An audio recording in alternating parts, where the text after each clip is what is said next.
Assalamualaikum warahmatullahi wabarakatuh.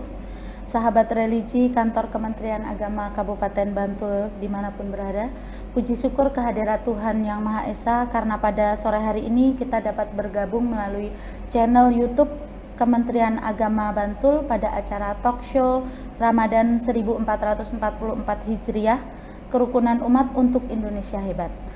Sahabat religi Kementerian Agama Bantul yang dirahmati Allah, pada kesempatan sore hari ini kami hadirkan narasumber Muhammad Fatih Rizky Zulkarnain, salah satu siswa berprestasi dari Madrasah Aliyah Ali Maksum, peraih medali emas pada kompetisi Sains Madrasah Ekonomi Terintegrasi tahun 2022.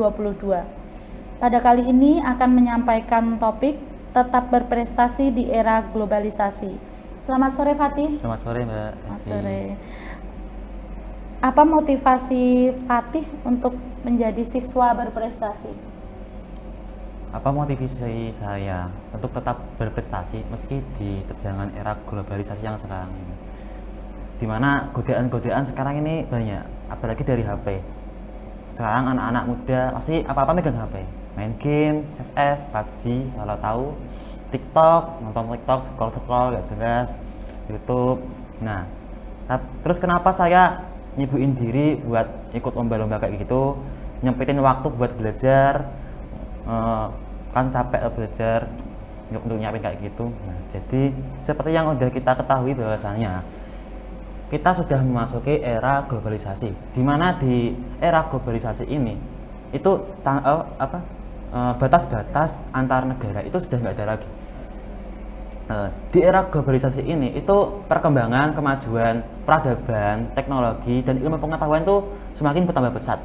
Nah, ditambah juga di era globalisasi ini, itu salah satu karakteristiknya adalah adanya hiperkompetisi. Hiper itu udah tingkatan tinggi, udah nggak big kompetisi lagi, tapi udah hiperkompetisi. Jadi dalam ekonomi itu ada istilahnya, kalau di sambungin itu ada namanya small inflation, inflasi kecil, naik lagi ada medium inflation, inflasi sedang, naik lagi ada big inflation, inflasi besar, terus naik lagi paling tinggi itu ada hyperinflation.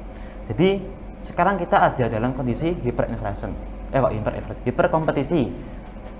Nah, di masa hiperkompetisi ini, dengan adanya hiperkompetisi ini, kita dituntut untuk menjadi manusia yang berkualitas dan berdaya saing tinggi.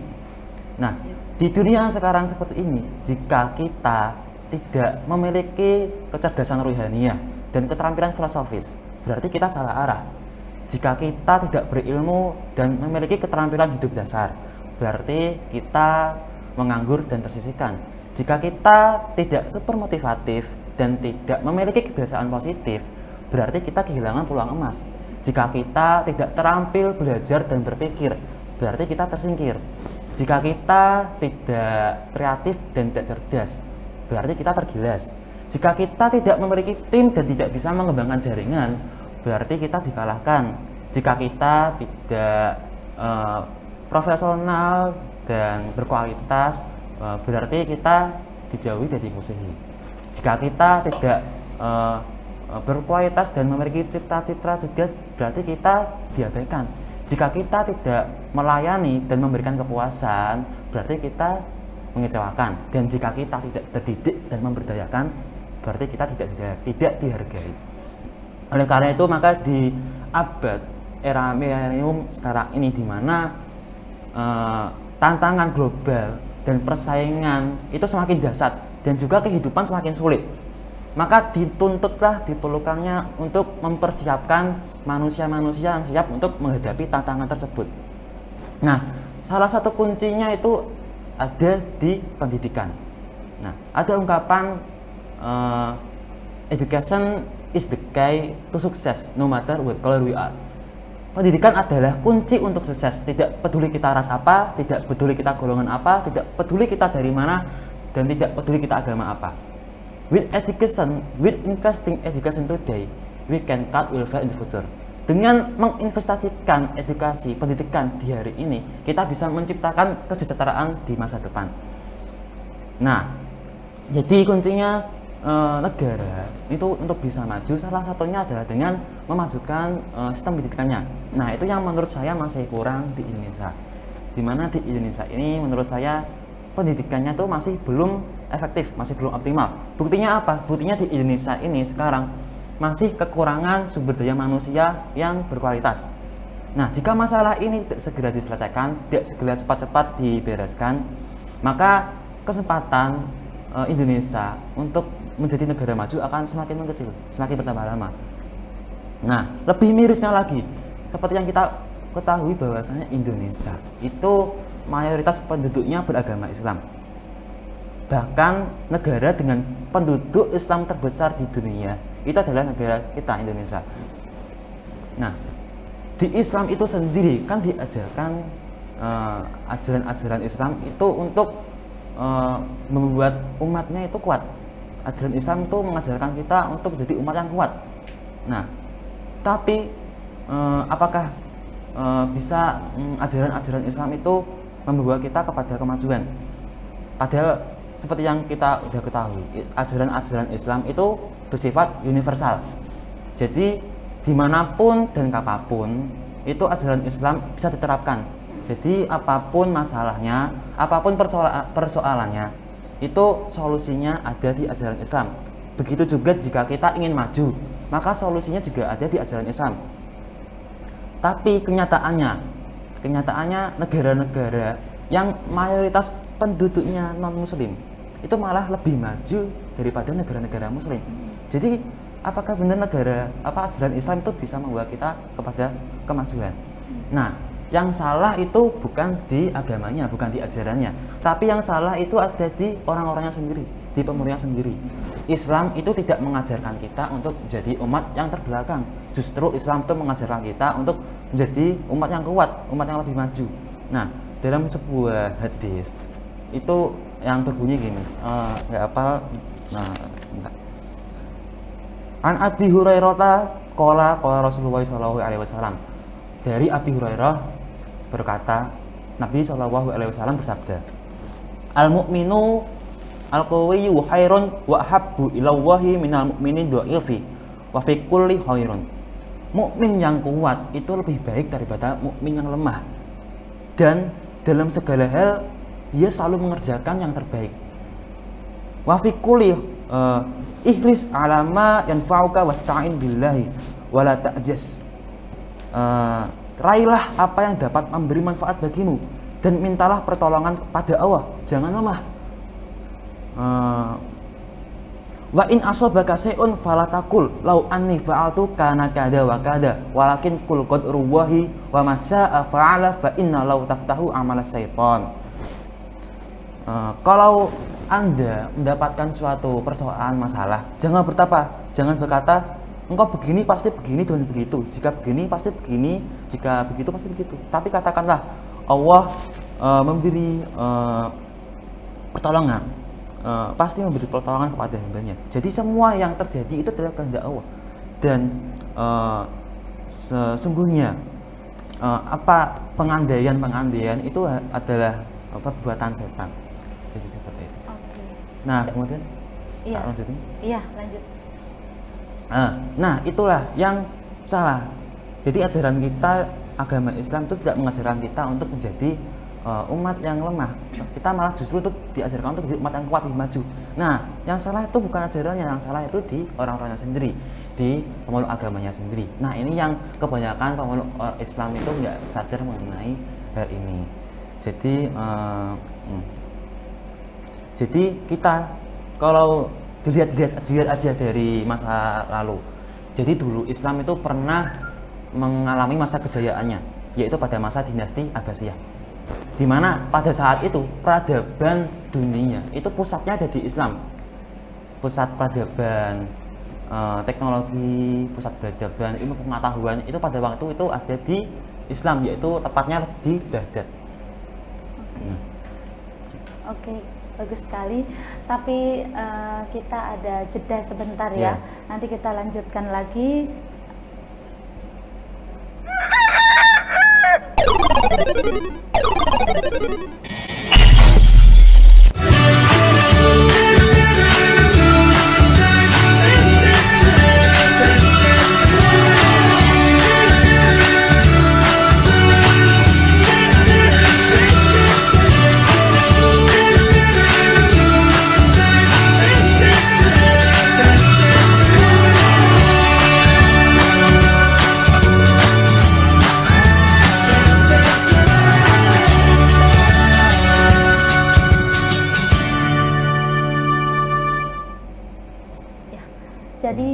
motivasinya itu untuk membuat Indonesia lebih maju melalui Islam ya. Jadi seperti yang sudah aku bilang tadi, bahwasanya semenjak kejayaan Islam di masa dinasti Abbasiyah itu mulai runtuh, orang-orang Islam tuh semangatnya untuk menuntut ilmu, untuk mengembangkan ilmu pengetahuan tuh makin menurun. Sedangkan pada kondisi yang sama itu orang-orang Barat Eropa itu malah mengalami semangat karena mengalami renaissance pada waktu itu untuk meningkatkan teknologi mereka, ilmu pengetahuan mereka, sehingga pada akhirnya mereka lebih maju daripada kita. Yang efeknya bisa kita lihat sekarang ini. Maka kita sekarang itu harus bangkit, harus menunjukkan bahwa Islam itu bisa, Islam itu hebat. Nah, salah satu caranya itu apa? Salah satu caranya itu adalah dengan menunjukkan bahwasanya madrasah itu bisa bersaing dengan SMA di luar sana, SMK gitu. Meskipun madrasah itu lebih difokuskan kepada pendidikan agama Islam, kita harus menunjukkan bahwasanya madrasah juga bisa bersaing di bidang sains, teknologinya maupun olahraga. Nah, kita harus menghilangkan statement yang mengatakan bahwasanya madrasah itu kalau di lomba-lomba kayak sains itu pasti kalah terus, nggak bisa apa-apa. Nah, jadi itu termasuk salah satu motivasi saya untuk ikut lomba-lomba seperti KSM, OSN, dan berprestasi di situ. Itu adalah untuk menunjukkan bahwa kita madrasah itu sebenarnya bisa. Iya. Kalau kamu ada nggak tips-tips untuk siswa-siswa madrasah biar berprestasi kayak kamu nih? Nah, perlu diingat bahwasanya yang namanya berprestasi itu nggak melulu harus ikut lomba-lomba. Kita bersungguh-sungguh belajar di sekolah, menolong orang yang kesusahan, terus membahagiakan kedua orang tua kita, itu juga termasuk prestasi. Jadi prestasi itu nggak melulu yang namanya ikut lomba-lomba terus menangnya, enggak. Nah, intinya kita harus tetap terus belajar, jangan pernah berhenti untuk terus belajar dan belajar. Nah, apapun mimpi kita, apapun cita-cita kita, keinginan kita selanjutnya, bidang apa yang kita geluti, yang penting jangan pernah berhenti. Tetap bertahan sampai akhir. Karena Thomas Alva Edison pernah mengatakan, sukses is 1% inspiration, but 99% is perspiration. Sukses itu terdiri dari 1% inspirasi, dan sisanya 99% itu itu keringat, usaha, kerja keras. Nah, jadi dari ungkapan tersebut bisa diartikan bahwasanya manusia jika ingin sesuatu itu tidak cukup hanya dengan berkhayal saja, tapi harus dengan usaha keras juga.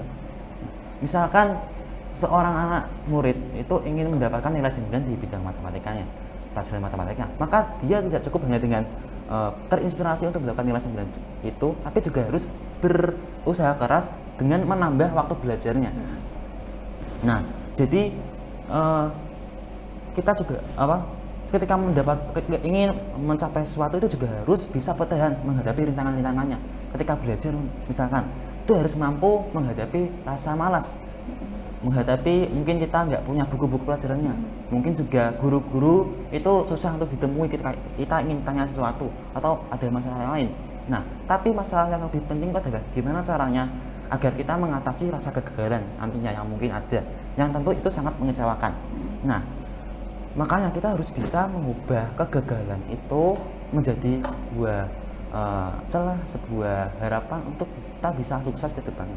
Nah, makanya jika Anda pernah mendaki gunung, dari mendaki gunung itu kita bisa belajar bahwa ada 3 tipe manusia di dunia ini. Yang pertama itu ada quitters, orang-orang yang keluar. Tipe-tipe orang seperti ini tuh ada mereka berhenti di tengah proses pendakian, mereka gampang berputus asa, gampang menyerah. Terus tipe yang kedua itu ada campers, pekemah, yaitu tipe-tipe orang yang sudah merasa puas dengan hasil yang mereka peroleh. Ungkapan yang sering dikatakan oleh tipe-tipe pekemah ini itu adalah segini saja udah cukup, ngapain capek-capek naik lagi sana itu. Jadi orang-orang dengan tipe pekemah ini merasa apa yang udah didapatkannya itu cukup baginya, padahal sebenarnya dia bisa menjadi lebih baik lagi. Nah, kebanyakan orang itu masuk tipe yang ini. Jadi yang mereka anggap sebagai kesuksesan itu bukanlah tujuan akhir sebenarnya. Itu sebenarnya bukan garis finish yang sebenarnya bisa mereka capai lebih lagi.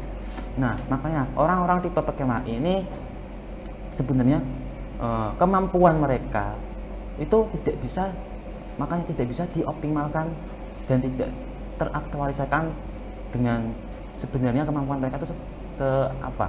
Jadi nanti akibatnya kemampuan mereka itu pada akhirnya sia-sia. Nah, itu tipe-tipe PKW. Kemudian tipe ketiga itu ada climbers, yaitu pendaki, yaitu orang-orang yang selalu optimis, selalu percaya diri, selalu melihat celah-celah, harapan-harapan dan bergerak maju, tidak pernah menyerah dan putus asa. Nah, orang-orang tipe climbers inilah yang mencapai puncak dari gunung, ya. Mereka lah yang merasakan kebahagiaan yang sebenarnya. Mereka mensyukuri hasil dari jerih payah proses pendakian mereka. Orang-orang tipe climbers ini tidak pernah melupakan setiap perjuangan yang mereka lakukan, kekuatan yang mereka keluarkan untuk melakukan proses pendakian itu. Jadi mereka tidak ingin untuk berhenti dan apalagi mundur. Itu adalah tipe climbers. Nah, yang membedakan antara climbers dengan orang lain yaitu climbers ini selalu yakin bahwasanya apa yang mereka inginkan itu bisa dicapai, bisa diraih. Meskipun orang-orang lain itu sudah putus asa dan menyerah. Nah, jadi aku yakin kita semua mempunyai perjuangan kita sendiri-sendiri, tetapi tidak semua dari kita itu mampu untuk bertahan melakukan perjuangannya sampai akhir.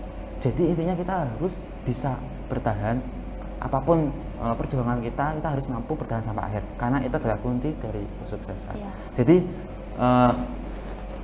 kita tetap semangat, tetap termotivasi, kita tunjukkan bahwasanya madrasah itu bisa, madrasah itu hebat. Berarti kamu termasuk tipe climbers ya? Insya Allah. Iya. Kalau harapan kamu apa untuk kedepannya nanti? Atau kira-kira mau ikut kompetisi apa lagi gitu? Harapanku atas prestasi ini, ya. Harapanku mungkin meminta kepada pemerintah. Itu kan sekarang orang-orang berbakat, aku lihat orang-orang berbakat, orang-orang yang memiliki kemampuan di suatu bidang itu banyak yang kurang terfasilitasi, sehingga ketika mereka ingin mengembangkan kemampuannya lebih lagi itu tidak bisa secara optimal. Nah, jadi perkembangan mereka tuh tidak bisa sesuai kemampuan yang sebenarnya gara-gara fasilitas yang kurang itu. Makanya harapan saya untuk pemerintah atau pihak siapa itu untuk gimana memfasilitasi orang-orang yang berbakat, orang-orang yang ahli dalam suatu bidang agar mereka bisa lebih mengembangkan kemampuannya lagi, yang nantinya itu juga pada akhirnya timbal balik berguna bagi bangsa dan negara ini.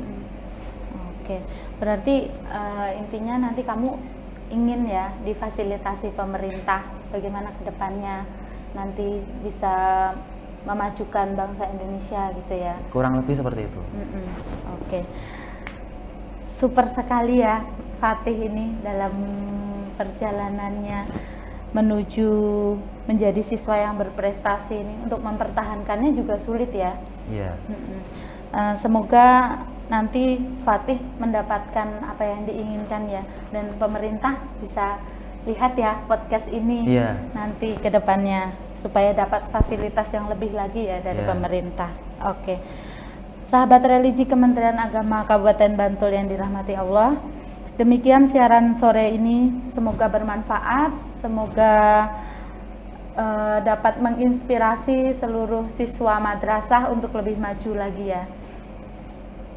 Mari kita tutup dengan membaca hamdalah bersama-sama. Alhamdulillahirabbil alamin. Wassalamualaikum warahmatullahi wabarakatuh. Waalaikumsalam.